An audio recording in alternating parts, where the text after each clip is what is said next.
Assalamualaikum warahmatullahi wabarakatuh, teman-teman. Saya Supardili. Saya akan bahas kali ini tentang Baitul Mal Masjid, ya, membangun ekonomi umat berbasis masjid. Kenapa ini yang diangkat? Karena yang pertama adalah saya adalah penggagas dari ini ya, gerakan Baitul Mal Masjid di Indonesia. Jadi saya dan teman-teman menggagas Baitul Mal Masjid sebagai usaha kita semua untuk kemudian bisa menghadirkan dua hal. Yang pertama adalah solusi bagi permasalahan umat, dan yang kedua adalah eh, lokomotif kemajuan bagi umat. Ya. Saya social entrepreneur, sudah mendirikan Baitul Mal Bestari di Depok, Baitul Mal Berkah Amanah di Bogor, Baitul Mal Fatir di Jakarta, Baitul Mal Lestari di Tangerang, dan saya juga membina Baitul Mal Inaba dan Baitul Mal Masjid Al Furqon di Bekasi. Ini buku yang saya tulis, Sistem Ekonomi Sedekah, Konsep Ekonomi Syariah 2.0. Lain kali nanti kita bahas tentang buku ini ya. Dan nomor kontak saya di 0813 80 19 5454. Baik, kita langsung saja. Apa itu Baitul Mal Masjid, ya, atau BMM?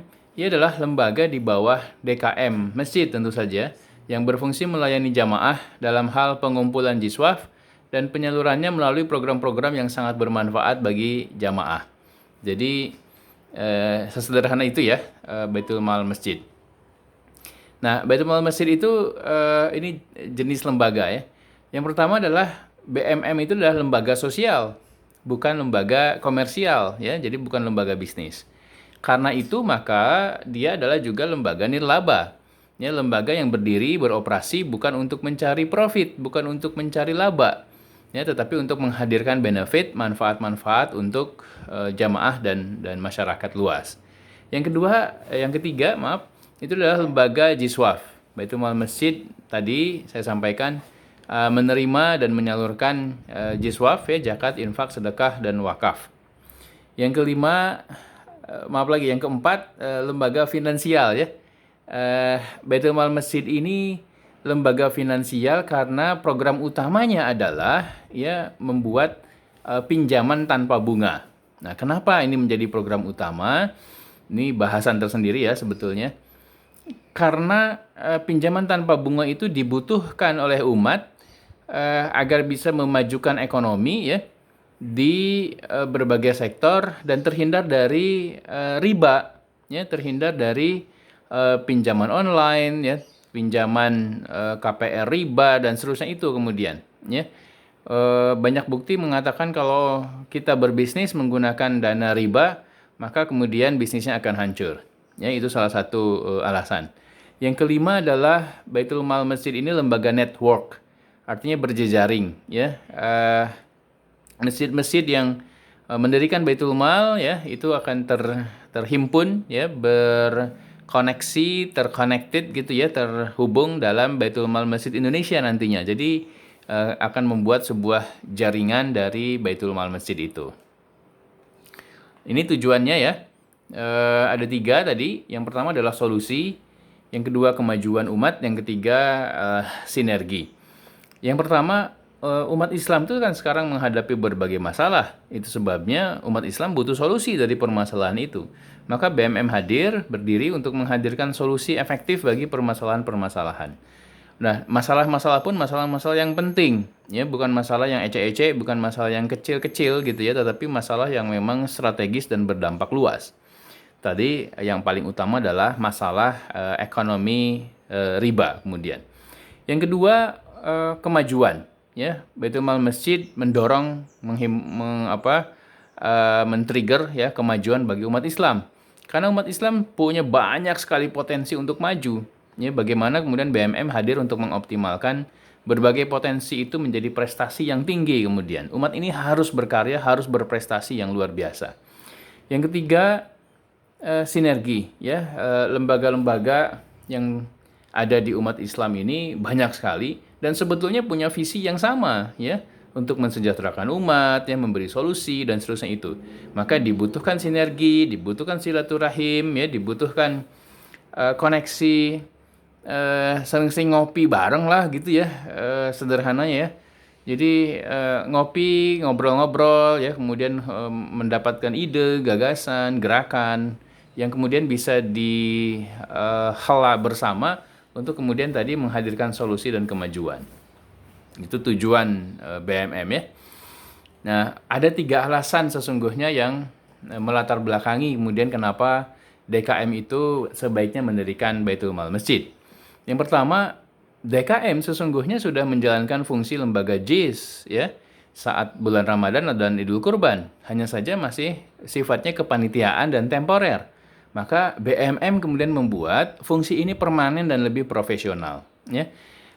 Kepanitiaan dan temporer saja, kemudian tadi ya yang kedua ya, manfaat dari zakat fitrah dan kurban sudah dirasakan oleh DKM dan jamaah. Dengan adanya BMM, maka manfaat tersebut bisa dibuat lebih besar, lebih banyak, lebih luas, dan berkelanjutan. Jadi bukan hanya kepanitiaan, ini lembaga. Itu bedanya. Ya, bukan hanya saat bulan suci Ramadan atau Idul Kurban saja, tetapi sepanjang tahun. Maka manfaat hebat itu kemudian bisa dirasakan umat sepanjang tahun kemudian. Ya, ini menjadi sesuatu yang luar biasa. Yang ketiga, teman-teman, mendirikan BMM itu sangat mudah dan sangat murah, ya. Karena itu adalah keputusan internal DKM saja sebetulnya, ya. Operasi BMM juga sangat mudah setiap harinya, ya, dan bisa melaksanakan program dari yang paling sederhana. Jadi kemudahan ini penting ya, agar kemudian para DKM melihat bahwa oh ini nggak susah, kalau cuman begini sih kita mampu lah ya, masa masjid lain bisa kita nggak bisa gitu ya. Sehingga kemudian akan lebih banyak DKM yang kemudian bisa mendirikan Baitul Mal Masjid. Insya Allah. Nah ini manfaatnya ya, perhatikan ada manfaat bagi jamaah, bisa tunaikan jiswaf dengan lebih mudah ya untuk muzaki ya. Tidak perlu kemana-mana, tinggal ke masjidnya saja ya, dan akan diingatkan sepanjang tahun, ayo bayar zakat ya, tunaikan, biasakan sedekah, kalau mau berwakaf ayo berwakaf ya, agar kita punya tabungan pahala di akhirat nanti.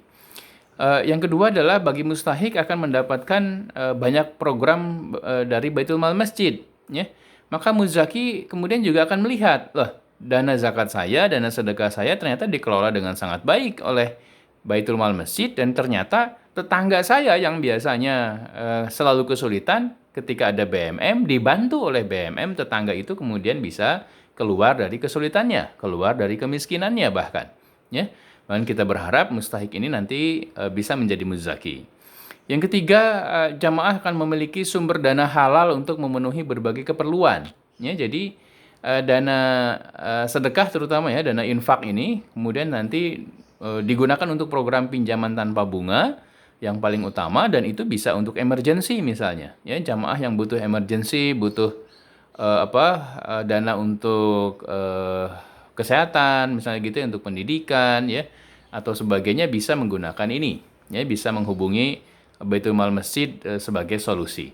Kemudian juga untuk produksi, artinya jamaah yang punya bisnis akan bisa dibantu secara permodalan ya, baik menggunakan akad-akad syariah. Yang paling utama sudah pinjam modal dengan pinjaman tanpa bunga saja, kemudian ya akan luar biasa kemudian ya, berbisnis modalnya pinjaman tanpa bunga ya, nanti bersaing dengan bisnis yang modalnya dengan pinjaman berbunga, tentu berbeda kemudian kinerjanya.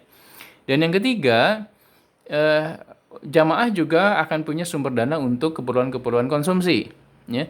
Jadi ketika dananya sudah besar, BMM ini sangat bisa kemudian memberikan pinjaman misalnya untuk beli alat-alat rumah tangga ya, beli handphone, laptop dan seterusnya misalnya ya, tentu disesuaikan dengan kemampuan pendanaannya. Nah, ketiga hal ini, emergensi, produksi dan konsumsi, sesungguhnya nanti akan sangat bisa melawan sistem ekonomi kapitalis riba ya.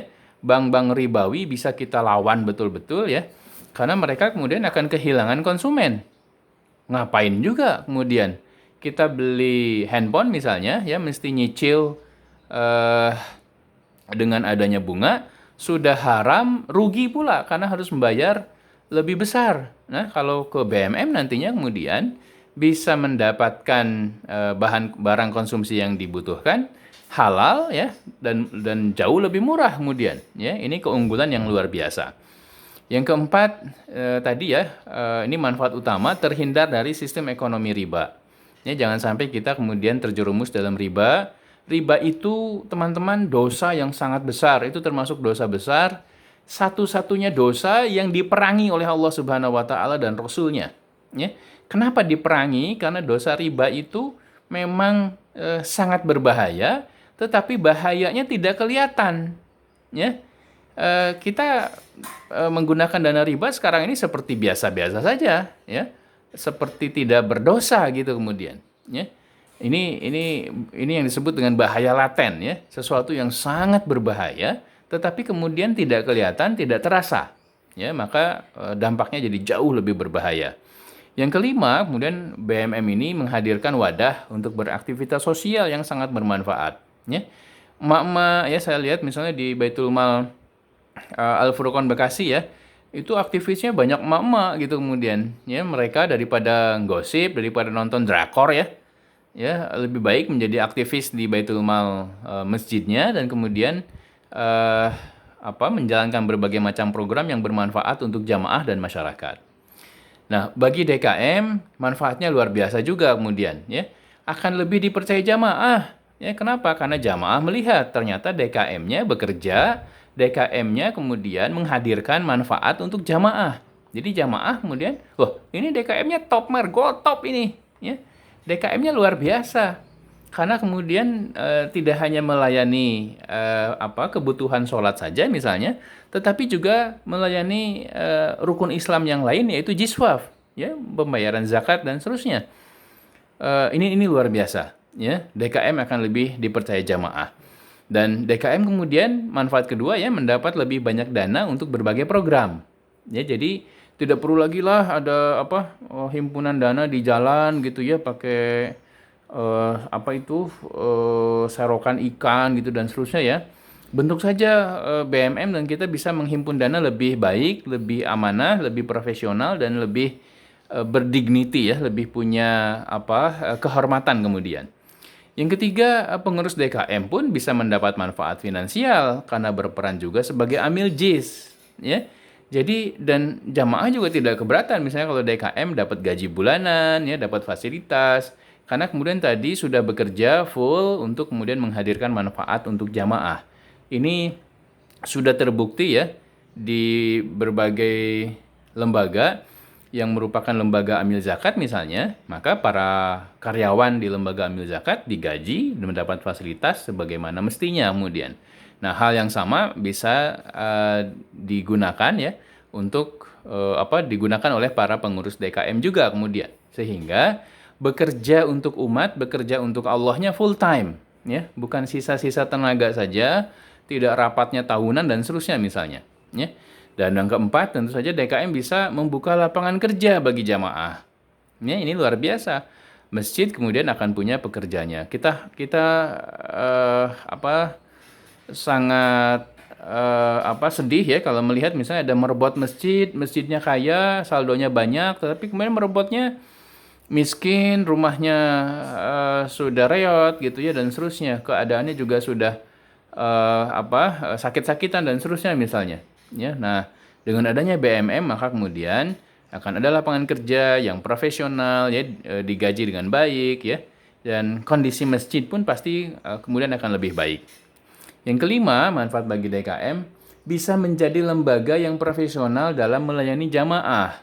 Ya, nah, ini jadi sesuatu yang luar biasa. Kalau kita ke Masjidil Haram, maka Imam Masjidil Haram ya, yang kita kagumi, yang kita hormati, yang kita cintai, misalnya Syekh Sudais itu, wah luar biasa, beliau sangat profesional, ya, mendapatkan reward yang juga profesional besar sekali misalnya, ya. Nah ini menjadi contoh bagi kita semua.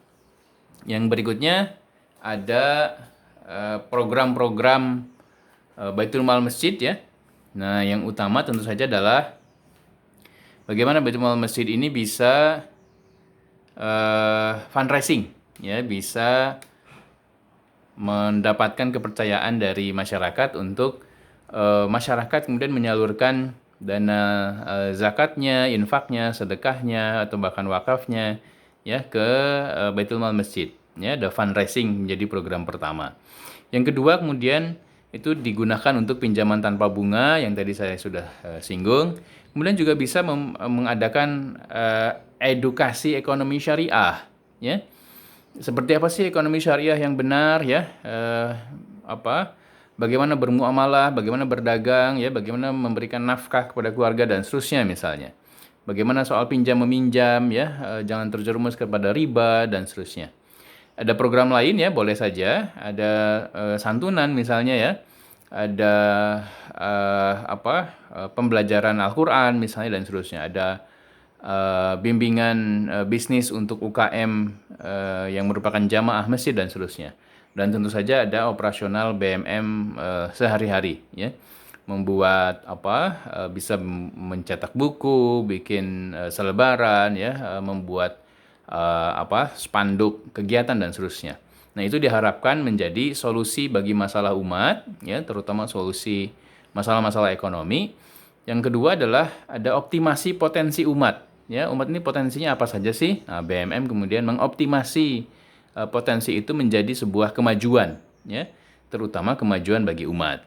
Yang ketiga adalah ada kolaborasi antar lembaga ya. Nanti antar DKM itu terjalin komunikasi ya, bisa saling kerjasama misalnya ya, bisa saling bantu, bisa saling latih dan seterusnya itu. Dan tidak berkompetisi ya. Wah, ini masjid kita lebih baik misalnya gitu. Masjid kamu lebih jelek, tidak begitulah ya. Tapi kita kemudian bisa sama-sama bergandengan tangan. Dan itu semua kalau sudah terjadi tentu saja akan lebih meningkatkan kepercayaan dari masyarakat ya. Masyarakat jamaah akan lebih percaya kepada masjid, dan kepercayaan itu kemudian ada tandanya, yaitu ada tanda panah kecil di bawah itu ya. Masyarakat berkenan juga untuk kemudian meningkatkan sumbangannya ya, meningkatkan jiswafnya, meningkatkan donasinya untuk Baitul Mal Masjid. Nah, wilayah kerja Baitul Mal Masjid sebetulnya sederhana ya, sesuai saja dengan sebaran jamaah. Ya, jadi tidak perlu luas-luas ya, tidak perlu satu kota, enggak ya. Kalau di kota mungkin BMM itu cukup bekerja sesuai dengan lokasinya saja ya, bisa satu RW saja itu kemudian. Kalau di desa mungkin lebih luas ya, satu kampung. Tetapi cukup fokus kepada lingkungan di mana masjid itu berada ya. Untuk lingkungan yang lain nanti diurusi oleh masjid yang lain. Nah, begitu gagasannya ya. Kalau ada kesulitan nanti saling berkomunikasi, saling koordinasi, saling bantu ya, berukhuwah Islamiyah dan seterusnya itu. Nah, ini roadmap-nya ya, roadmap Baitul Mal secara umum, baik Baitul Mal Masjid maupun Baitul Mal komunitas. Bisa membangun jamaah dan jaringan. Nah, kalau BMM, Baitul Mal Masjid sudah punya jamaah, maka nantinya kemudian bisa juga membentuk jaringan dengan masjid-masjid lain atau dengan lembaga-lembaga yang lain. Yang kedua adalah membangun dana. Ya, berdakwah itu, berjuang itu butuh dana. Ya. Dan Islam oleh Allah Subhanahu Wa Taala kemudian diberikan privilege, diberikan keistimewaan ya, untuk kemudian menghimpun dana jiswaf. Maka zakat diwajibkan kemudian ya, oleh Allah Subhanahu Wa Taala. Yang ketiga, kemudian membangun pasar. Kenapa pasar ini penting? Karena bicara ekonomi harus bicara pasar. Ya. Dan bicara pasar bicara dua hal. Ada penjual, ada pembeli. Kalau soal pembeli, anak kecil saja sudah bisa menjadi pembeli. Ya. Jadi semua orang, semua jamaah adalah pembeli. Tetapi kalau terus membeli, maka membeli itu kan membuat uang keluar dari kantong kita. Ya. Nah, kalau keluarnya kemudian dari umat itu ke musuh-musuh umat, maka umat justru membiayai musuh umat untuk memerangi umat ya. Itu sebabnya bangun pasar ini lebih menitik beratkan kepada ayo umat Islam menjadi penjual ya. Yang berikutnya menjadi produsen ya, membuat produk dan kemudian uang itu bergulirnya hanya di antara umat saja, closed loop transaction gitu kemudian ya. Jadi dari jamaah yang satu ke jamaah yang lainnya itu akan luar biasa. Yang keempat adalah membangun aset. Aset adalah sesuatu yang bisa menghasilkan, ya, sesuatu yang produktif. Itu bisa sawah, bisa kebun, ya, bisa kapal nelayan misalnya, ya, bisa macam-macam, ya, bisa pabrik gitu bahkan, ya. Ini terkait dengan membangun aset produktif. Dan yang berikutnya, yang kelima, puncaknya adalah bagaimana membangun sistem ekonomi yang betul-betul syariah, sistem ekonomi yang berkeadilan, sistem ekonomi yang distributif, ya, tidak centralized. Kalau sekarang kan centralized, ya. Jadi ekonomi ini kemudian dikuasai lebih banyak oleh segelintir orang yang menguasai uang, kekayaan yang sungguh sangat besar, ya. Katanya ada 15% orang yang menguasai sampai 70% kekayaan. Ya, ini kan jelas ketidakadilan. Nah, membangun sistem ekonomi syariah yang betul-betul berkeadilan sehingga distribusi kekayaannya kemudian bisa terjadi. Ini cara sederhana, ya, mendirikan BMM, sederhana sekali. Silahkan menghubungi Baitul Mal Bestari untuk adakan sosialisasi dulu, ya, tentang BMM ini seperti apa. Yang kedua, yang paling penting kemudian adalah ada keputusan DKM secara resmi untuk mendirikan Baitul Mal Masjid. Lalu ada pembentukan pengurus, ya, ada pembuatan rencana kerja, ada pembuatan alat administrasi, ya, legalitas dan seterusnya itu. Nah, di sisi badan hukum, ya, badan hukum BMM bisa yayasan atau bisa perkumpulan, silahkan. Kalau DKM-nya sudah punya yayasan, gunakan yayasan yang ada di DKM, ya, bisa seperti itu. Tetapi kemudian kalau belum, ya silahkan diurus setelah BMM-nya berdiri dan berjalan. Ya, jangan di awal ini kemudian, wah, kita ini belum punya yayasan nih, harus dirikan dulu yayasan. Sementara mendirikan yayasan butuh waktu, butuh dana dan seterusnya. Nanti Baitul Mal masjidnya nggak berdiri-berdiri karena kemudian mengurus yayasannya justru malah kelamaan. Jadi berdiri saja dulu, nanti legalitas kemudian diurus kemudian, ya. Izin-izin kemudian silahkan diurus kemudian lah, ya. Nah, operasional sehari-hari tentu ada sosialisasi tentang Baitul Mal Masjid ke jamaah, ada fundraising dan energy swap dari jamaah, ya, atau masyarakat luas dan lembaga mitra, ya, bisa online, bisa offline fundraisingnya. Bisa melaksanakan program utama tadi, ya, pinjaman tanpa bunga untuk jamaah dan program pendukung yang lain itu tadi. Yang keempat, yang juga penting adalah edukasi jiswaf dan ekonomi sedekah ke masyarakat. Ya, targetnya bagaimana masyarakat itu bisa bersedekah setiap hari, ya, dan masyarakat akan mendapatkan manfaat dan keberkahan luar biasa dari Allah Subhanahu wa taala. Kalau kemudian memang sudah disiplin, ya, sudah terbiasa, sudah sangat senang bersedekah setiap hari. Ini sesuatu yang luar biasa. Yang kelima adalah berkolaborasi dengan berbagai lembaga. Ya, bisa dengan kami, Baitul Mal Bestari, atau Baitul Mal Inaba, kemudian ada DKM Masjid lain, ya, dengan Basnas, dengan LAS, dan lain-lain. Ya. Boleh juga dengan Bank Syariah, ya, dan BPRS, dengan BMT, itu bisa dilakukan. Nah, yang terakhir adalah pendampingan Baitul Mal Masjid oleh Baitul Mal Bestari. Ini terkait dengan 5 hal. Yang pertama tadi sosialisasi, ya. Jadi kalau DKM berminat tentang BMM, pengen tahu apa sih BMM itu, ya, undang kita, ya, untuk kemudian mengadakan sosialisasi ke DKM. Yang kedua ada pelatihan, ya. Setelah terbentuk BMM-nya, ayo adakan pelatihan bagi pengurus BMM agar lebih meningkat kualitasnya, ya. Pelatihannya berbagai hal, ada pelatihan fundraising, ya, pelatihan membuat program seperti apa yang baik, ada manajemen kinerja, ya, pelaporan dan seterusnya, ada sistem keuangan, ya, karena BMM ini juga kan lembaga keuangan, ya, ada pelatihan ekonomi syariah, ya, dan seterusnya itu. Yang ketiga adalah kami menyediakan juga konsultasi bagi pengurus BMM dalam menjalani proses pendirian dan operasional sehari-hari, ya, juga terkait berbagai rintangan yang dihadapi, ya. Kita insya Allah siap untuk kemudian membantu. Yang keempat, fasilitasi, ya. Kalau BMM misalnya memerlukan sinergi dengan lembaga-lembaga lain, ya, ayo mau sinergi dengan apa? Misalnya dengan Komisi Nasional Ekonomi Keuangan Syariah. Insya Allah kita hubungkan, ya. Dengan Basnas, dengan LAS, dengan MUI, ya, dengan pemerintah atau dengan perusahaan. Ayo, ya, kita bisa bersinergi.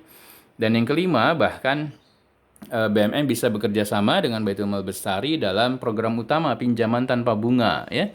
Misalnya, wah Pak, di BMM kami dananya baru sedikit, bisa nggak Baitul Mal Bestari membantu untuk kemudian meminjamkan dana ke jamaah kami?